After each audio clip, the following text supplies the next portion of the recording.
Uh, okay, all right, thank you very much. All right, I'd like to thank Stephen for inviting me here today. For those who don't know, I work as a psychotherapist, and today I'm going to be addressing the relationship between Judaism and psychotherapy, modern psychotherapy.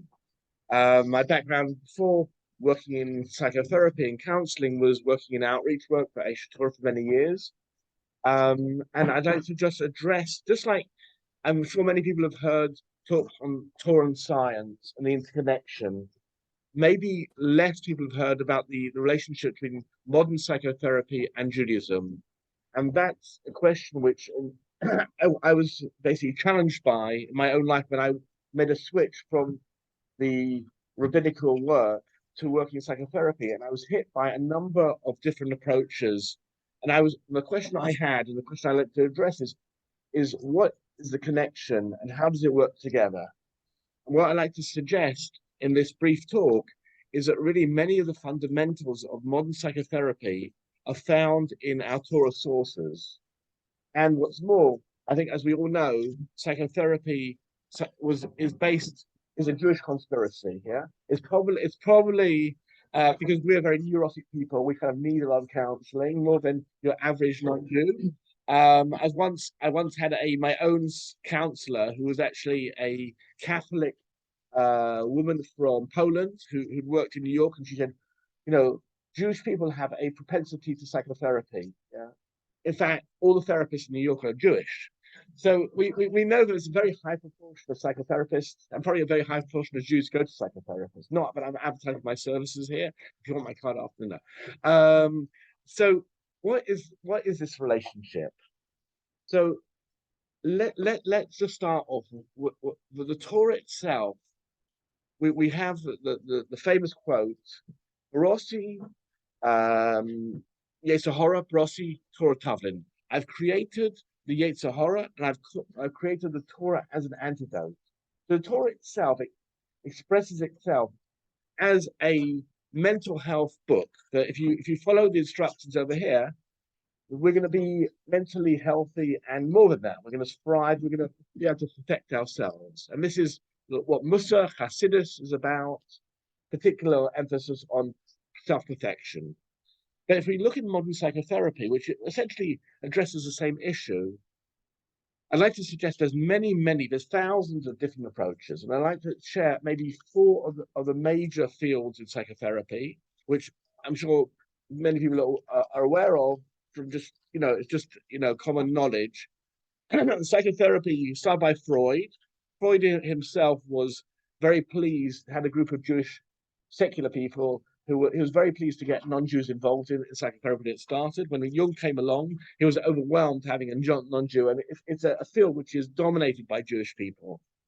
But we start off with the concept of psychoanalysis, which is again Freud comes from Freud, which basically the first approach is we've got to understand our subconscious forces. If we understand our dreams, if we understand what our parents did to us, we can understand essentially our motivation and we can cure ourselves from mental illness. Obviously, there's a heck of a lot more, but just to give you sort of Roche Tevos, then we have another approach, which was developed, which is bringing the opposite side, which is more behavioral. And the behavioral approach is, look, we're a bit like rats, yeah? Learning, if you give people the right positive learning program, you can cure people. Yeah, we exposure therapy. You don't worry about what's in your mind. Just get people to do things. Behavioral changes that'll cure a person. Then you have other approaches which are don't worry about your mind so much, your past, but let's look about what's called cognitive psychotherapy, which is the way you think. It's really the way you think that creates negative thinking, looking at things wrongly. And if we cure the way you think about things, you'll be more successful. And finally, the fourth one, which is humanistic, which is probably more about talk therapy, about say a person, God forbid, has a problem with their mourning or whatever. We talk about the emotions, we express the emotions behind it. So these are four kind of fundamentally different approaches. Many times they kind of like they're almost like religious beliefs. Like you have the behaviorists who hate the, psychotherapists, the analysts and what have you. They're kind of arguing, but also they're people who integrate a lot.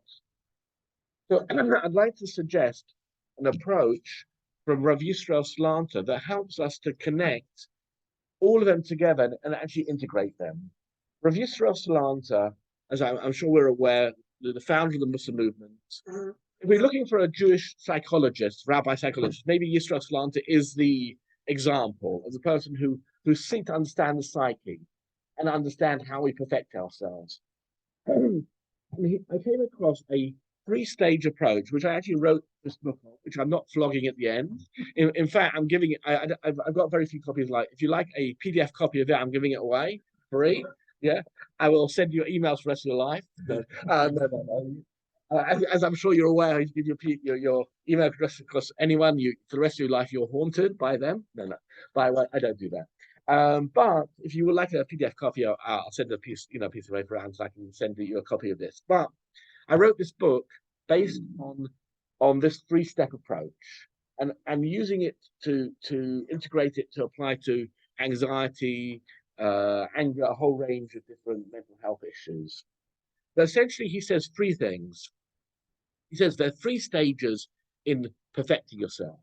The first one is gaining awareness into yourself. The second is controlling your Yetzer Hara. And third is transforming it. So let me explain these a little bit more deeply. What he says is the first thing is, the famous statement, we have to know ourselves. You can't really get anywhere unless you have a certain amount of self-awareness. It's just like going to a doctor. You go to a doctor and you go, like, my foot's hurting.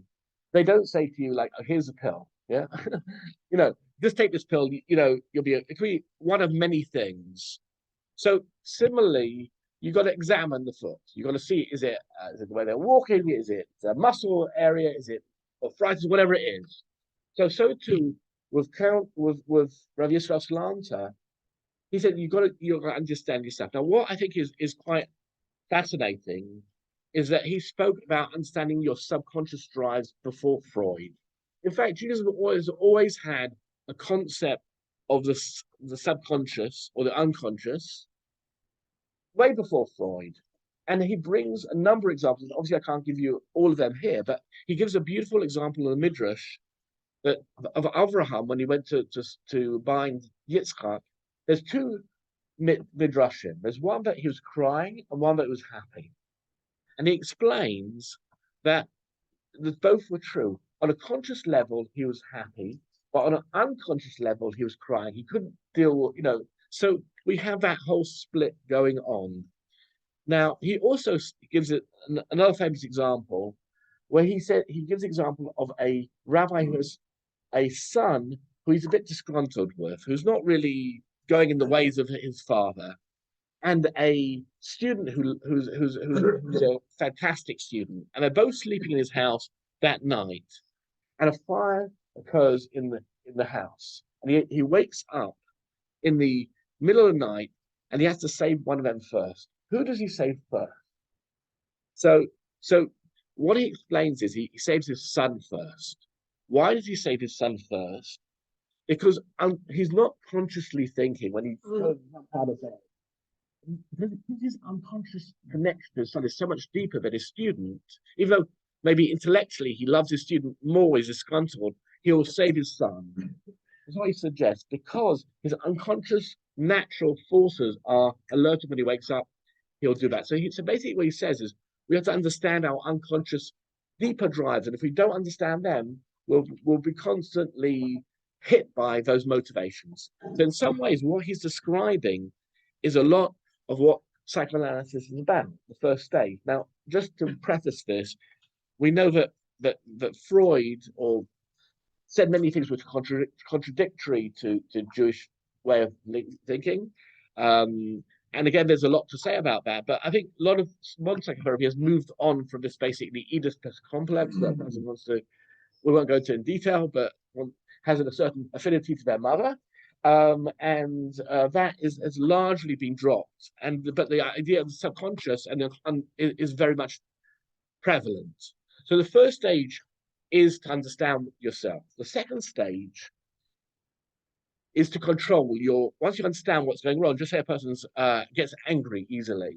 So once a person understands what's triggering it, the second stage, according to Rabbi Slanta, is to control it, to stop getting angry. Now, we know from Jewish mystical teachings that the soul, and the Maharal talks a lot about this, the soul can be divided, let's see, on three levels. The highest level, which is known as the neshama, is our intellectual spiritual side. Then we've got the lower down, we've got what's known as the ruach, which is our emotions. And then we've got what we call the libido, our physical desires, our physical drives, and that's called the nefesh in Kabbalah. Now, these three parts of us, the intellectual, spiritual, the emotional, and the body, attached to three facets. The Tanya speaks about this, the Nefesh HaChaim speaks about this. Our power of thought, our power of speech, which is attached to our emotions, and our power of actions, which is the body. Now, these are three kokos, three powers we have, and we have it in all Torah things. We have the idea of there's speech, action, and thought. Whenever we shake a lulav, for example, we have to have kavana, we have bracha, we speak, and we do the action. So all mitzvahs, most mitzvahs, have to have these three things combined together to be successful. So too in overcoming our own difficulties, we can use these three kohos. The power of thought is the power of understanding that say anger is counterproductive, and that is what cognitive therapy is all about: is using the power of thought. We're getting angry because we're thinking wrongly. We're thinking, if I shout at this person, they'll respect me. We're feeling anxious about things because we're imagining the worst case scenario. So one of the ways to control it is thinking clearly. Secondly, we can emotionally share our worries. If we're worried, if we talk it out with somebody, that is using the second level of speech. Or we can use the third kohos of doing, which is more like, how do a person, in terms of say anxiety, could be more exposure therapy. How are we doing here? We've got a few minutes. Is again the Alter of Nevada, one of the great Mussar teachers, trained his students to be fearless of social pressure by going into shops and asking for things which weren't sold. Like he would ask them to go into shops and ask for whale meat or stamps or something like that, and they would be laughed at. But their action would get them over the fear of social pressure. So all three of these things are used, and we see. So that's the behavioral approach is connected to the actions. The humanistic is connected to the emotions, and the cognitive approach is connected to the thought process. Finally, what he says is ultimately we're not trying to just control the Yetzer Hara, but we're actually trying to retrain it so it will follow what you want to do. We're not, and that is the Rambam says, if you want to train yourself and retrain your activities, if you repeat actions like you give tzedakah, he will say if you have £1,000 to give tzedakah, give it 1,000 to different people, because each action will change you by giving. So we have the idea of repetition of actions over and over again. When you do these actions over and again, that will not only help you to control things, but actually to do the third stage, which is to redeem it and to retrain that Yetzer Hara. So I've shared it a lot, but essentially what I'm trying to share in this sort of brief talk, maybe it's hard to see if I've covered too much, too little.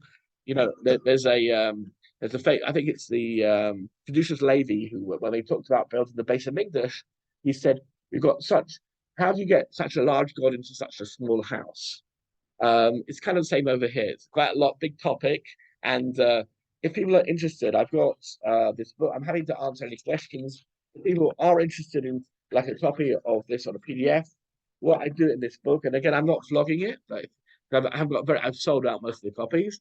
So, but what I did was I explained these concepts and I went through essentially a number of issues, basically between relationships, anger, jealousy, marriage, meaning, purpose, spirituality, guilt, self-esteem, happiness, depression, and I went through it.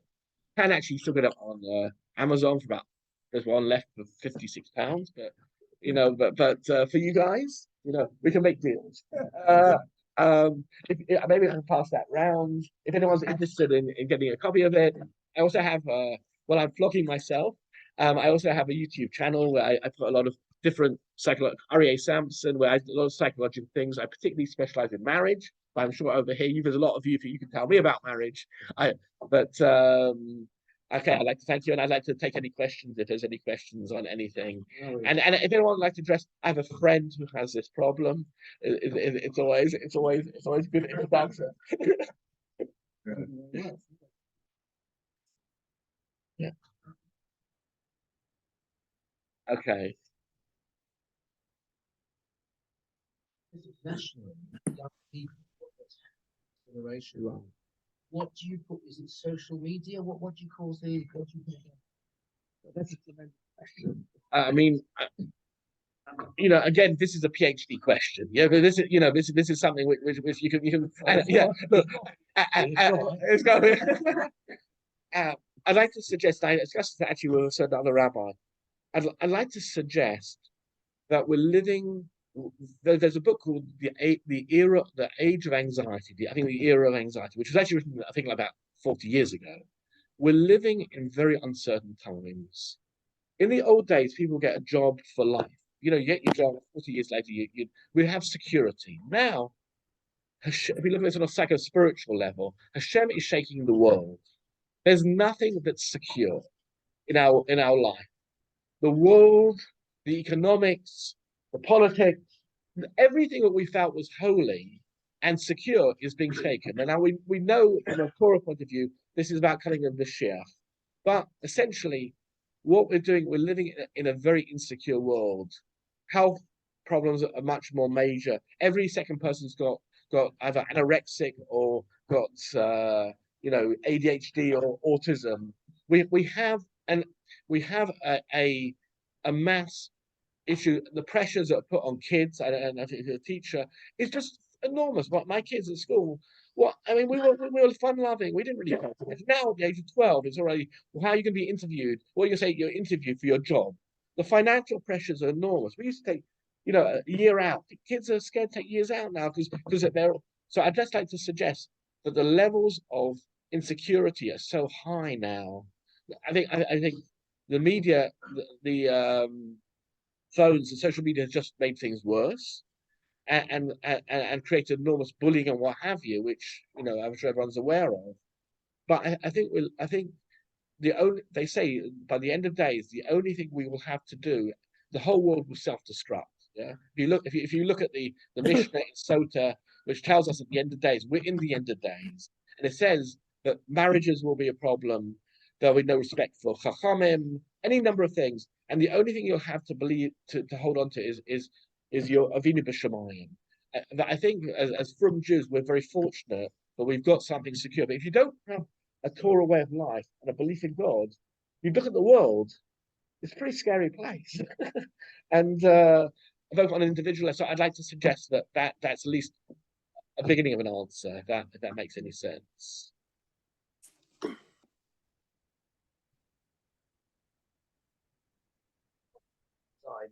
One of the reasons she gives was she's being trolled and whatever have you on social media. Although things in New Zealand haven't been that good, but expresses the fact what's been said to her on social media has affected her. So yeah. So I think look. I think if you look. Yeah. No, 100%. If you look at what's happening all over the world, the Great Reset, we don't need to talk about. I'm not sure that's but all these things are just like, the AI has just come out. Yeah, and I'm sure you know this. What's it? GAP gap. Everything is changing. Everything is it's not like the old days where everything was like. But there's always troubles. Yeah. But now the whole society is shifting. You're just not aware of them. Now we're that more aware of them. Yeah, in the old days, it was like, God forbid, when people come out of the Holocaust, many people just survived. They didn't go to psychotherapists, and there's many reasons for that. Yeah, but I would like to suggest that if you look, and I think you're a head teacher, if you look at statistics of anxiety in younger kids, now, even through COVID, it's off every second kid. Probably every kid needs a psychotherapist nowadays. Yeah. What I say to them? I say, it's bad for you, it's good for me. The worse it gets, the more if you lose your job, don't worry, I'm gonna have more money. Yeah. No, but I have to have enough money to pay me. But I'd like to suggest that really things are going like no, I don't want to get political, but nowadays people don't know, who they are, what they are. Their whole identity is, it's like in the old days, at least you kind of knew who you were. Now, our whole identity is questioned. Okay, all right. So Right, anyway, I will draw the discussion to a close. That was very, very interesting. Thank you very, very much, Aryeh. That was very, very interesting. I will close off the Zoom and then we'll finish off the proceedings here. So bye-bye, people on Zoom.